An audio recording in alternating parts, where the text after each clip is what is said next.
Welcome to the Southwest Capital Group's Construction Management App Training Video Number 3, the Cost Estimate and Schedules modules. The detailed project modules include cost estimates, schedules, project expenses, schedule of values, timesheets and PTO, daily reports, and safety reports. All modules are located on the left-hand menu. This video will cover cost estimates and schedules. Let's begin with the Cost Estimates module. Estimates are typically completed while the project is pending and part of the bid process. When you create a AIA job code cost in the project, all corresponding cost estimate records will be created automatically, and you can update it easily by editing. Estimates are created for each project by AIA or job cost code, breaking the overall estimate down into components. View all existing estimates by project in the cost estimate list. As you get more and more projects, it's often helpful to start by filtering for the desired project by clicking the funnel icon here and selecting a specific project. If creating one by scratch, which is not recommended, start by selecting the project name.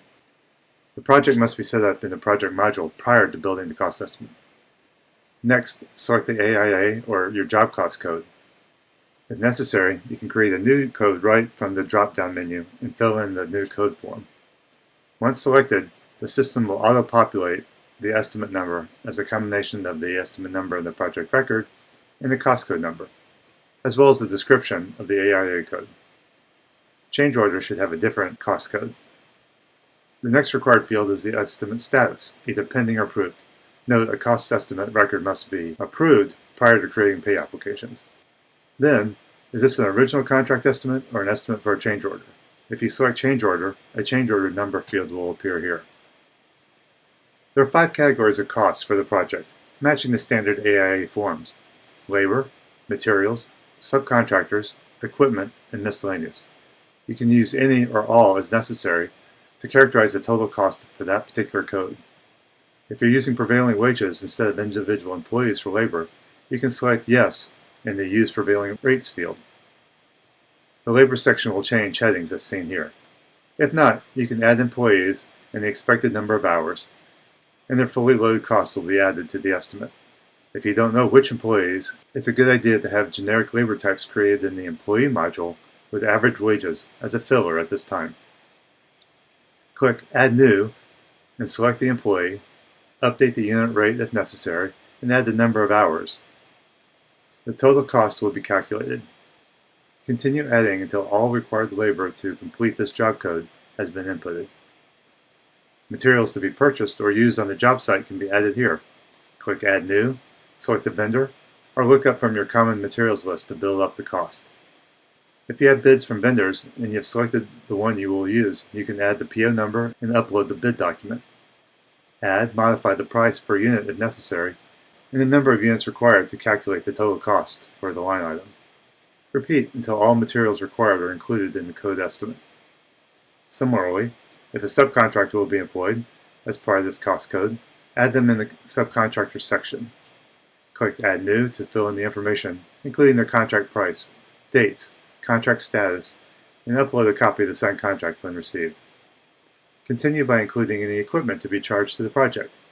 For example, a dump truck that's billed at $250 per hour for 120 hours over a 3-week period, and it uses 7 gallons of fuel per hour. And the projected fuel price during the project is $4.50 per gallon. If rented, include a copy of the rental agreement here. Finally, any miscellaneous expenses can be added here to complete the estimate. The total from each category is summarized below. There is one field to be inputted by you, the scheduled value. This is the price for the code presented to the customer. Remember, the total of all scheduled values across all cost codes must equal the total contract value. For each cost code, the scheduled value is the bare minimum input required. If you at times have consistent scopes of work, you can create template projects and template estimates to speed up the estimating process by duplicating the template and making any necessary changes. The next module, Schedules, is used to create tasks by cost code and sequence the events. We suggest you name the task with the cost code and a number in addition to a descriptive name as seen here. Within the form, select the project, cost code, and name the task. and set the duration in days. Tasks can be dependent on other tasks, and you can set how many days before or after the end date that the new task begins.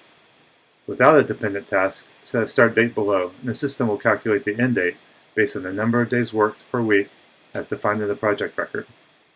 Continue entering the remaining project tasks. You can review tasks by a list or a calendar view.